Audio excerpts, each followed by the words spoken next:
आजकल पीसीओडी इतना कॉमन क्यों हो गया है? Why every second girl is having PCOD? I think कितना नंबर होगा? आप प्रैक्टिकली आप क्लिनिकल प्रैक्टिस में आप देखते हैं, so what would be the population, let's say out of 100 how many is the Yeah, suffering from PCOD? I will say in teenage girls definitely PCOD का rate बहुत high हो गया है.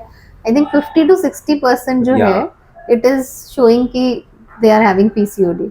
And इसका जो सबसे बड़ा I think reason है lifestyle, poor lifestyle.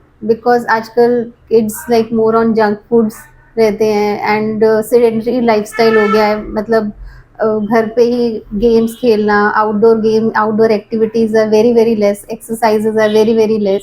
सो वेट गेन बहुत ज्यादा हो रहा है जिसके कारण हार्मोन के लेवल्स बहुत ज्यादा इम्बैलेंस हो रहे हैं. मेल हार्मोन इसके कारण इंक्रीज हो जाता है. So this is one of the most important cause of PCOD and इसीलिए टीनेज गर्ल्स में PCOD is very very high now.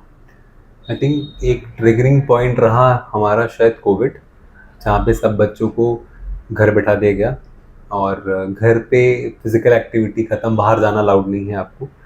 और कहीं ना कहीं excess usage of mobile, internet, laptop, मतलब उनके पास और बहुत साधन है एंटरटेनमेंट के.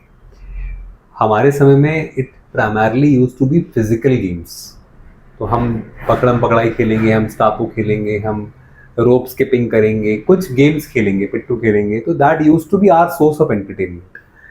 आज के लिए बच्चों के लिए source of entertainment is mobile and you just have to move a finger, nothing else. तो वहीं पे वो जो सेडेंटरी लाइफस्टाइल वाला जो आपका रीजन है, तो that is Yeah, exactly, because they don't want to go outside. जाना ही नहीं चाहते. जाना ही चाहते. सब कुछ ऑनलाइन चाहिए, सब कुछ जोमेटो से ऑर्डर हो रहा है, स्विगी से ऑर्डर हो रहा है.